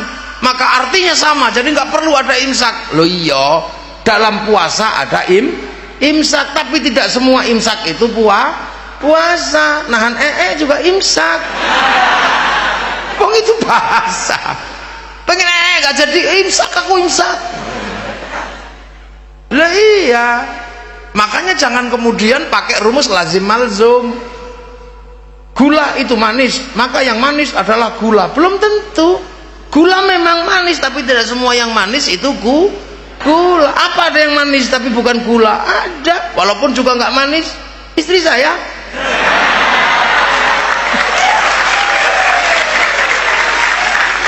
dia manis tapi bukan gula.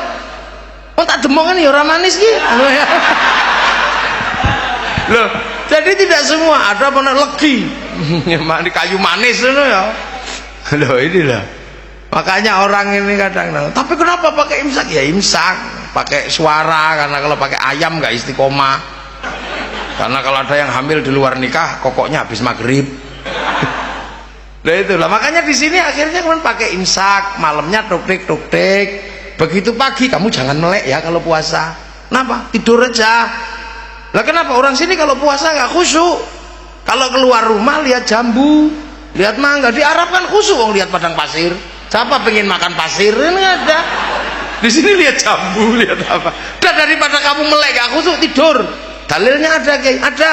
Naumuso imin ibadatun. Tidurnya orang puasa itu ibadah. Akhirnya semangat tidur terus. Yainya capek nunggu santri gak bangun-bangun, ke pasar beli mercon.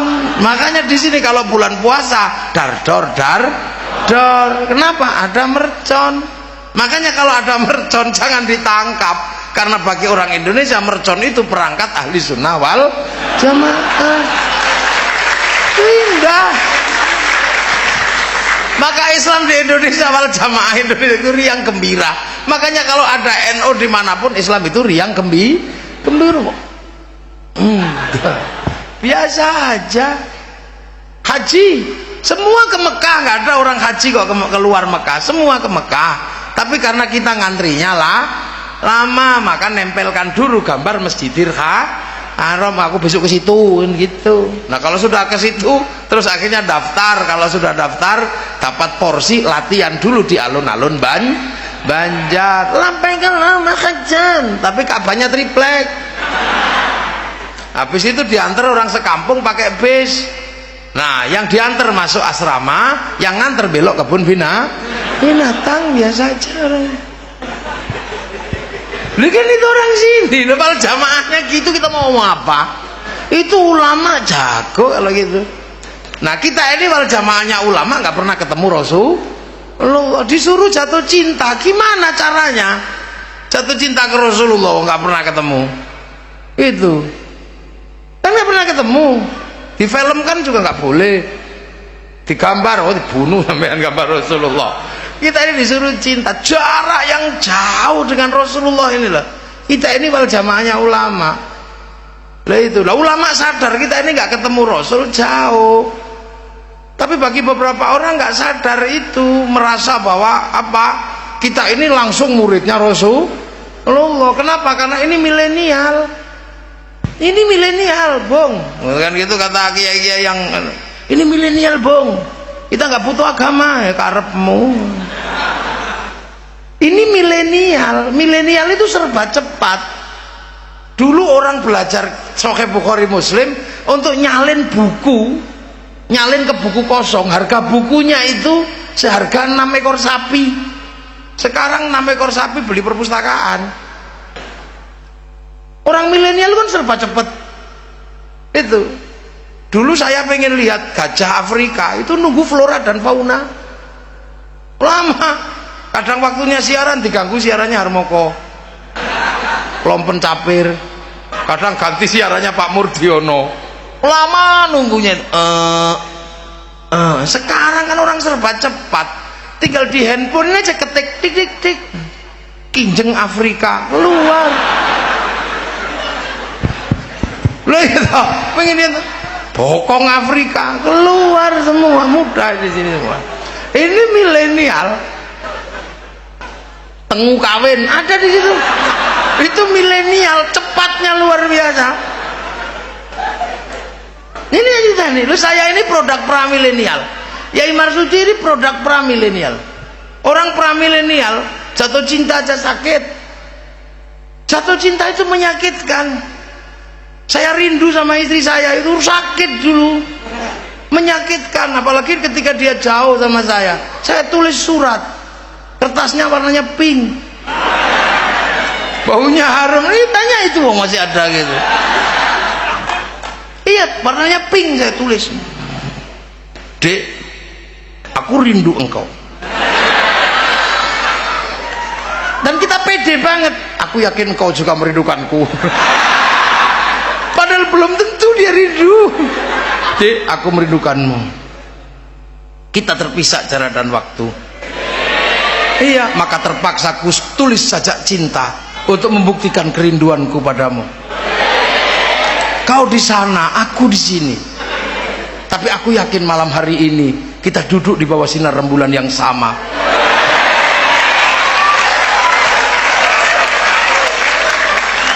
Lu dikirim. Orang pramilenial itu dikirim terus nunggu Pak Pos lama nggak datang, sakit itu. Sampai lihat lantai itu seperti lihat wajahnya. Oke, kangen loh, ini orang dulu ya. Orang sekarang nggak ngerasakan rindu. Kalau lebih baik kamu nggak ngerasakan rindu itu berat. Lu disyuting. Nah itu wajahnya. Jadi sekarang orang kalau rindu tersipu dia. Nah itu pipinya merah kalau tersipu. Tukang syutingnya nakal di syuting. NO dah ya. Sekarang orang kalau rindu gampang, tinggal foto gitu aja terus dikirim cepret, bawahnya tulis mah.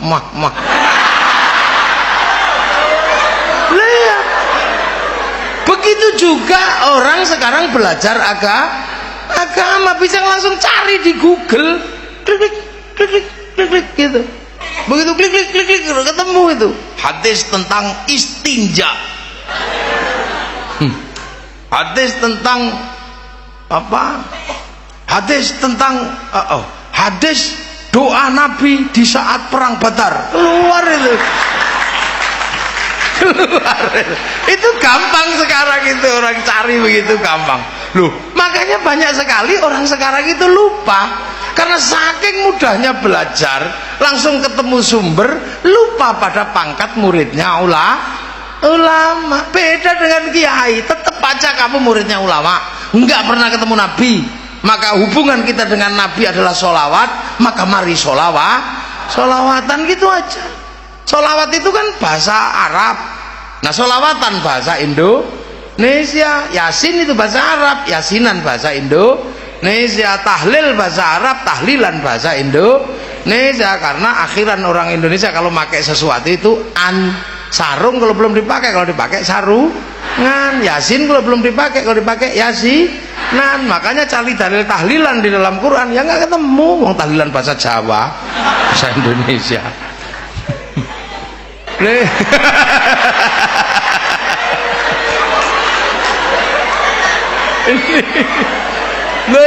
ini nggak ketemu. Zaman cari di mana nggak ketemu. Ya tahlilan, yasinan. Makanya kalau ada orang, saya mau tahlil tapi kalau tahlilan nggak mau, saya sholawat mau, kalau sholawatan nggak mau. Ini sama dengan orang punya kato nggak mau katoan. Ini bahasa ya, ini bahasa. Makanya tahlil, sholawat kalau dipakai sholawat, orang baca sholawat beda dengan sholawat. Dan orang sholawat belum tentu menghasilkan mahabbah, tapi kalau sholawatan menghasilkan mahabbah, maka biar tumbuh mahabbah jarak yang jauh, ulama bikin cara yang mudah. Yang kampung-kampung diajari Kanjeng Nabi Muhammad lahir ning Mekah dinane Senin 12 Mulud. Nah itu desa. Lah itu ya kita ini tahun gajah. Lah kalau santri ya dengan gaya santri, marhaban ya nural, marhaban marhaban jandal Husaini Allah marhaban marhaban. Nah ini santri ya begitu itu, pinter memang. Assalamun mustamirun kullahi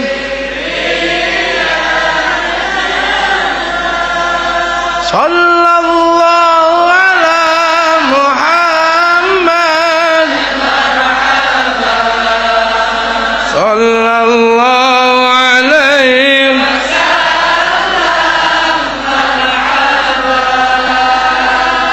sallallahu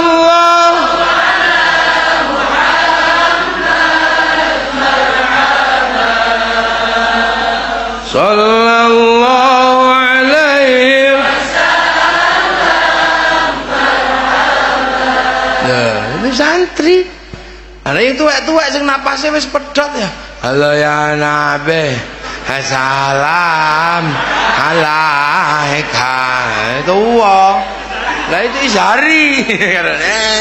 Tanakal Isyari. Lah itu. Nah yang suka dangdut ya dangdutan, wong muridnya ulama penggemar dangdut. Ya Rasulullah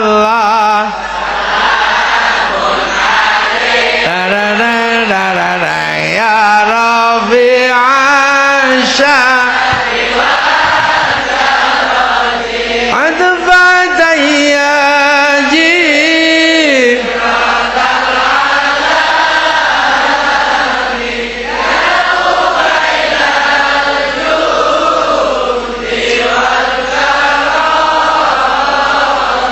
ya Uhailal Jud ya Uhailal Jud wal Karami Alay senangnya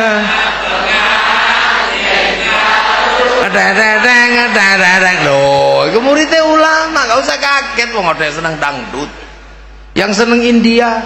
Ya Rasulullah salamun alaik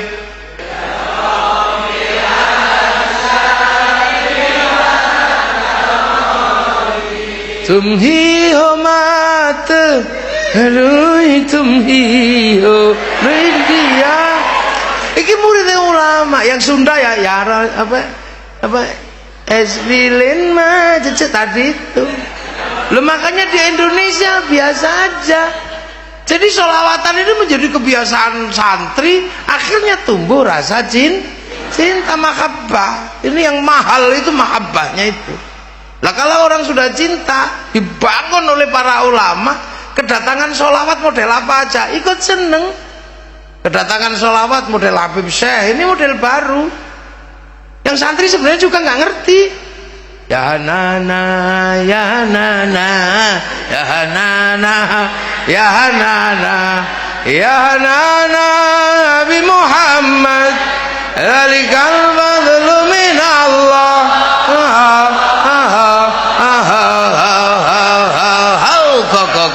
Ya nana. Saya itu paling susah nirukan gogokoknya itu. Kalau yang depan taruhan sama saya, yang depan loh, ya Hanana, bagus saya. Mau pakai sound model apa bagus saya, Ustaz. Tapi pas gogokoknya itu susah, gak bisa.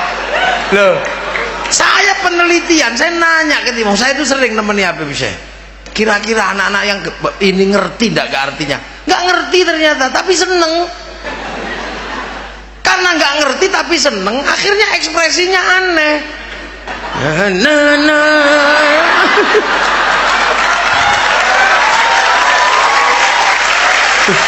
Loh itu coba kalau ngerti ya Hanana pasti ya Hanana ya, tapi karena nggak ngerti ya, wah ini ya gendera sleng ya naik, bendera Iwan Fals naik. Kalau gak kebagian bendera ya jempol tak ya itu nandakan ini loh.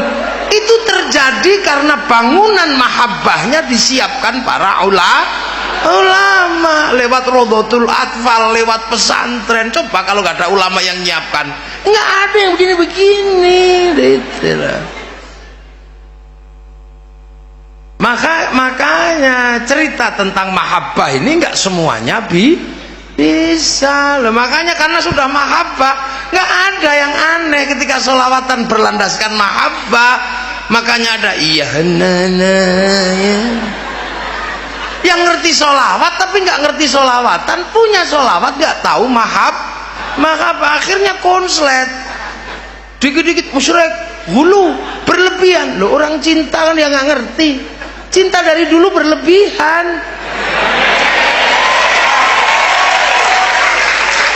Loh, ya nana itu. Saya ketemu dia dulu. Iya, jauh itu lewat sudah yes itu saya. Loh, jadi kalau cinta itu iya biasa, cuma cinta itu penuh ekspresi yes. Makanya iya nana biasa. Cinta kok itu hulu berlebihan, musyrik. Dari dulu cinta itu berlebihan. Dek, wajahmu seperti purnama. Nah itu kan kalau dalam bahasa sholawat, anta syamsun anta badrun ya Rabbi bil Mustafa balik maqasidana. Itu musyrik. Masa Rasulullah menyampaikan semua hajat? Enggak gitu. Kalimat mahabbah itu kalau diukur semuanya musyrik. Sehari aku tidak bertemu denganmu, mati aku. Iku ya musyrik, masa rapet dosa dino mati. Kalimat cinta itu nggak bisa diukur dengan bahasa fikih, nggak bisa.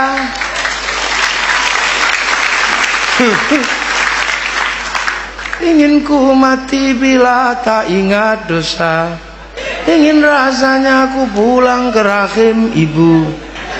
itu kalau dibahas kelahi. Mosok ndasmu sakmono gedene kembali ke rahim ibu. Nggak bisa. Ya. Ini mahabbah, ini rasa cinta. Jangan diukur dengan bahasa fikih.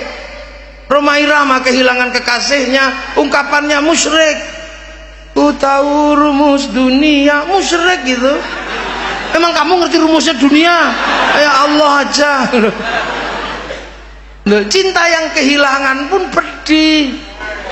Loh iya, pacar kita hilang gitu. Orang kalau kehilangan kekasihnya nggak nanya polisi, nggak SMS, nanya Allah. Karena terlanjur cinta kok. Pacar nggak datang, yang ditanya Allah. Seandainya aku bertemu Tuhan, akan kutanyakan tentang dirimu. Masa pacar itu tanya Allah? Ini bahasa mahabbah. Jangan gitu. Quran sama Quran aja kalau kita salah ngitungnya konslet. Yang satu kalau kesalahan visitati ayamin, yang satu idza arada syai'an yaqula lahu kun fayakun. Quran sama fikih salah ngitung konslet. La talbisul haqqo bil batil, tapi qawaidul usulnya Imam Syafi'i darul mafasid muqaddamun ala jalbil masalih, ad-daruratu tubihul maqdurat, al-masyaqqatu tajlibut taizir. Konslet itu. Quran sama tasawuf apa konslet lagi? Innani anallah la ilaha illa ana fa'budni. Nah, terus hikam itu dibuka coba. Min alamatil i'timadi 'alal amal nuqsanur raja'i 'inda wujudiz zalal. Apa ndak konslet? Makanya jangan mencampur antara bahasa fikih dan bahasa mahabbah. Kita di sini mahabbah pada Rasulullah menghasilkan bahasa cinta. Kamu sih cuma ngerti sholawat, gak mau sholawatan.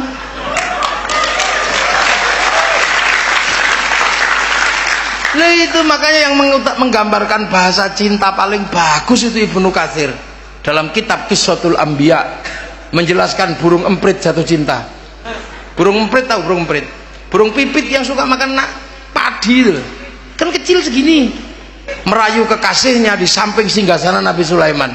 Nabi Sulaiman ada dan dia lupa kalau Nabi Sulaiman ngerti bahasa burung. Dek emprit, apa mas emprit? I love you, pret. Lampret, betinanya pret, yang laki-laki naik hitam, tempret. Aku cinta padamu. Kenapa kau sepelekan cintaku? Apa kamu gak percaya aku mencintaimu? Kalau aku harus membuktikan cintaku padamu dengan meruntuhkan kerajaan Sulaiman, akan aku runtuhkan kerajaan ini. Kan aku leburkan, ku hancurkan, ku porak-porandakan kerajaan Sulaiman, ku rebut mahkotanya, kan ku persembahkan padamu sebagai tanda cintaku padamu.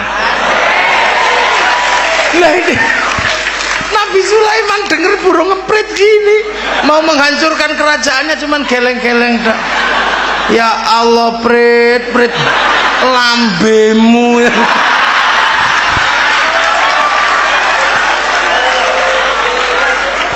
Akhirnya emprit juga gak kalah tenang jawabannya. Ya Sulaiman, jangan begitu. Aku memang kecil gak mampu menghancurkan kerajaanmu, tapi kamu harus ingat ya Sulaiman, beginilah emprit kalau sedang jatuh cinta. Ini muridnya ulama, makanya Islam kalau dipegang Nahdlatul Ulama tambah rame. Karena menjadi user paling bawah, membawa misi manusia agar kembali kepada Allah. Makanya muridnya ulama itu enggak usah ribet lah, ya begini ini. Makanya yang lain kafir musyrik. Nah, kiai itu saya waktu ngaji dipegangi sebuah hadis, mayuridillahu bihi khairan yufaqihu fiddin. Siapa yang dikehendaki menjadi baik dikasih ngerti dalam urusan agama. Jadi yang dikehendaki baik itu dikasih ngerti dalam urusan agama. Nah, khairan di situ itu nakiro. Khairan itu dimanapun kok nakiro, maknanya khairan kamilan, kebaikan yang sempurna lah. Manusia nggak mungkin sempurna, maka kebaikannya nggak bisa berdiri sendiri. Contoh kebaikan itu nggak bisa berdiri sendiri apa? Ya contohnya sekarang. Yo, siapa sekarang yang paling baik?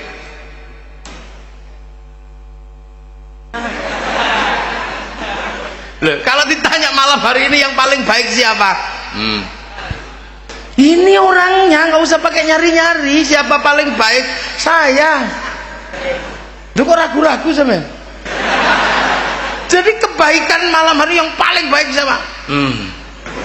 Sendirian, kasih mic, nggak ada yang bantah, dijaga 2 orang. Ini paling baik. Sebagai malam hari Yai Marsudi kalah baik kan saya. Lihat lah, kalau malam hari ini tanya siapa yang paling baik, saya. Tapi karena kebaikan itu nggak bisa berdiri sendiri, saya nggak boleh saya paling baik, nggak boleh.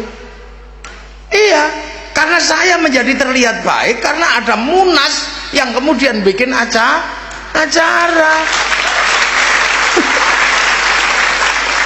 Loh, kalau nggak ada beliau sebagai panitianya, ya saya nggak ada di sini dong.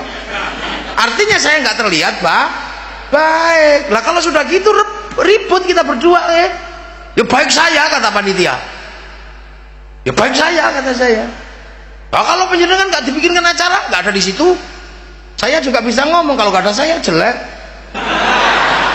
Iya, kalau cuman Mbak Vivi aja jelek, nggak imbang. Sampean cuma melihat cantik, nggak lihat yang jelek. Loh, itu baik itu begitu, nggak bisa. Ini kalau baru 2, ini baru 2 baik, ini udah ribut. Saya sama panitia bisa kelahi itu. Terus paling baik, panitia baik saya. Nggak ada selesai, itu baru 2. Kalau 3 lebih masalah lagi. Kalau tiba-tiba yang di depan ini voting, Yai, baiknya pengajian ini karena kami hadir. Kalau kami tidak datang, ini namanya bukan pengajian, Jackson. Loh, itu loh. Mana khairon itu di situ, khairon yang nakiroh itu di situ. Nah, kalau di situ ada yang protes, yang protes siapa? Panitia juga. Kalau nggak ada yang nata kursi juga jelek katanya. Padahal kita nggak tahu yang nata kursi tadi sholat duhur apa enggak, kan kita nggak ngerti. Karena nggak mungkin kiai yang nata. Cuma udah habisnya. Yang ibu-ibu ya karena saya masak, Kiai. Kalau nggak ada yang masak, lapar semua pergi ke warung, sepi itu pengajiannya. Orang sini bisa ngomong, makanya nggak bisa berdiri sendiri. Masakan jadi enak karena ada garam. Orang sini nggak punya garam, yang punya garam orang Jepara sana, diantar ke sini pakai truk. Sampean ngerti supir truknya nggak mampir warung remeng-remeng? Nggak ngerti. Loh, makanya ya, kebaikan itu nggak, makanya nggak boleh merasa paling baik. Kita haji itu loh, sebaik itu nggak bisa sempurna tanpa bantuan orang Yahudi. Lah kalau nggak ada Yahudi, sampean mau pergi kancing langi? Yang bisa bikin pesawat Yahudi. Pak Habibie suruh bikin pesawat nggak jadi. Wong namanya tetuko, sing teko ra tuku, sing tuku ra teko. Lah, perempuan kita jadi cantik gini lah. Ini berkatnya orang Jawa, orang Kristen yang di Prancis yang pinter bikin parfum. Kalau bedaci tangkolo yang mau siapa? Wong beras ditumbuk blonteng kabeh. Loh, ini makanya orang nggak bisa berdiri sendiri. Makanya jangan sok-sokan. Ini pengajian menjadi baik, ini apa? Ya karena ada yang bikin mic. Ini Jepang yang bikin mic. Orang jadi nggak haus karena ada yang bikin air kemasan. Jadi tidak ada yang bisa berdiri sendiri. Maka halalan thayyiban mutlak itu susah sekarang di sini nih. Anti Pancasila pakai uang. Uangnya ada stempelnya Pancasila. Loh ya kak, bank haram. Kalau bank haram baca Quran haram karena percetakan Al-Quran pinjem ke bank. Lebih itu boh. Lah sebelum dibeli oleh Depak kan pinjem dulu ke bank, norokin dulu. Mana ada ya? Nggak ada. Banser terlihat gagah yang bikin baju Sritek Cino baru dijahit sini. Tapi masih ada jaminan. Di dunia ini masih ada barang yang sangat halal, thayyiban. Masih ada. Apa? Air hujan. Tapi kalau mau halal tentang air hujan, nang mangapong ya. Ojo nganggo ciduk, sing nganggo ciduk Cina soalnya. Dadi paling halal ora. Itu halal.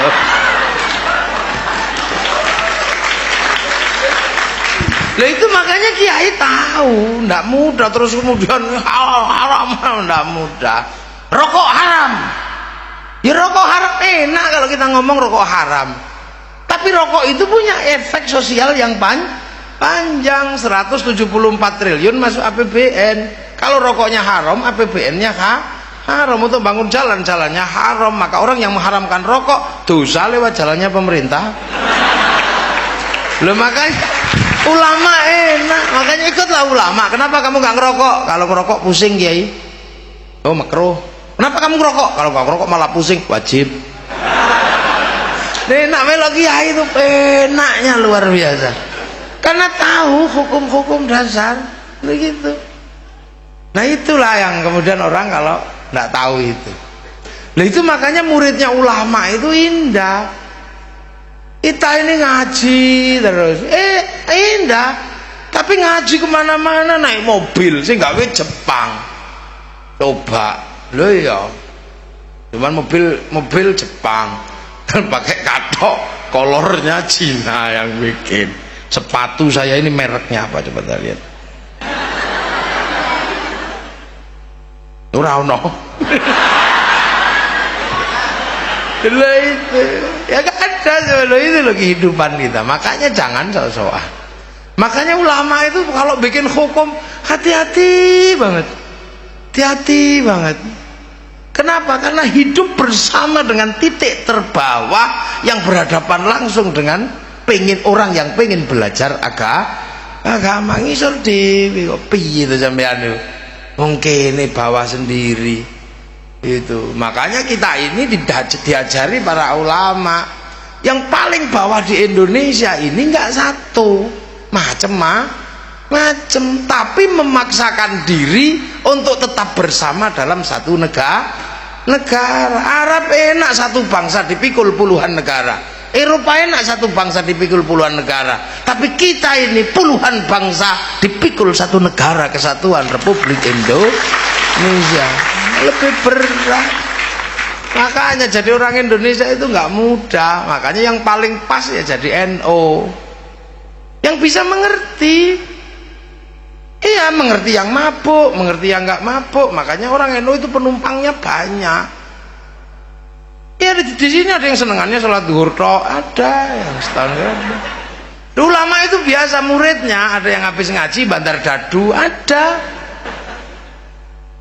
Loh, makanya NU itu penumpangnya macam-macam karena semuanya Allah yang akan membawa mereka ke jalan kebenaran.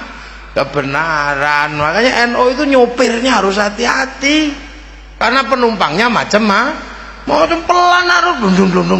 Kalau kebanteran nabraki apa-apa.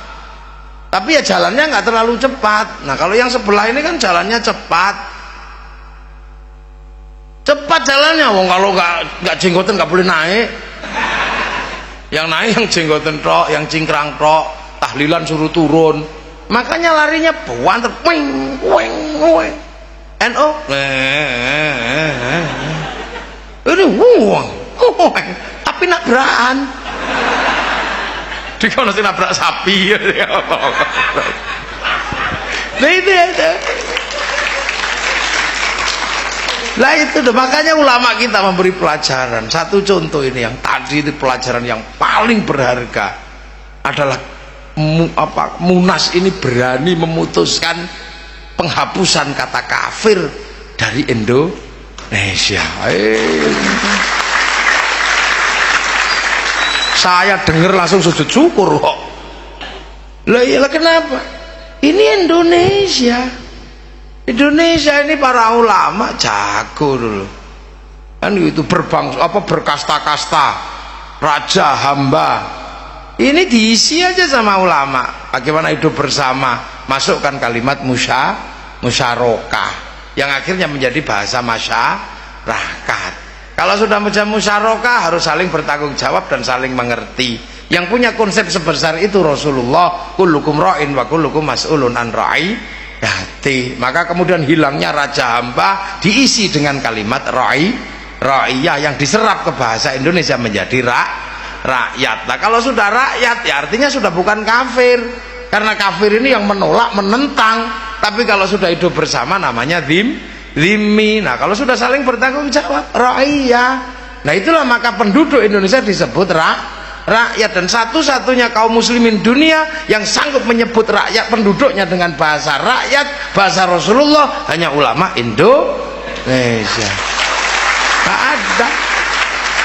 Nah, ra'iyah kalau berkumpul harus membicarakan nasibnya, wasyawirhum fil amri, namanya musyawarah. Nah kalau sudah musyawarah jangan menang-menangan sendiri, tafassahu fil majalis, maka lahirlah konsep majelis. Nah kalau sudah membicarakan nasibnya, bicarakanlah sesuai dengan apa? Kedamaian yang akan ditebarkan seperti wasi'a kursiyus samawat, maka kedudukan namanya kursi. Itulah yang ngatur itu semua dulu para wali, maka kawasannya disebut wilayah. Lah kalau sudah seperti cari negara parang Islam di dunia di mana? Ya di Indonesia. Kenapa? Karena itu bukan bahasa warung, itu jadi bahasa resmi yang tertuang dalam Undang-Undang Dasar Negara Republik Indonesia. Makanya kalau ada Hizbut Tahrir ke sini pengen ngerubah, ini ya masalah aja dia cari. Kenapa? Ya mereka nggak punya akar sejarah di Indonesia. Itu ini kan negara-negara, nanti panjanglah itu ceritanya, tak ceritakan lagi. Sekarang Mbak Bebe nyanyi lagi ya. Iyalah, masa saya terus. Iya, Ustaz Zulfikar, tak terusin aja nanti belakang lagi kalau masih mau denger. Kalau enggak ya nggak apa-apa, terima kasih.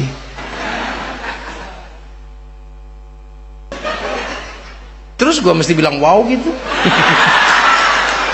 Ya itulah, itu Indonesia, makanya kita Masya Allah, inilah Mbak Bebe ya. Nyanyi yang bagus, yang saya bisa, yang lain nggak bisa saya. Ampun, terlalu bagus suaranya. Saya bisa, nggak bisa. Oh kalau saya musik rock. Ya nanti.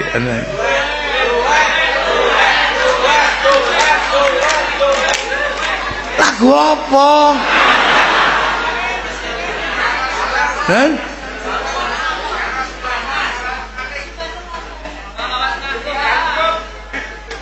saya ini lagunya ini beda lagunya. Lagu saya ini yang saya paling ingat itu Gala-Gala.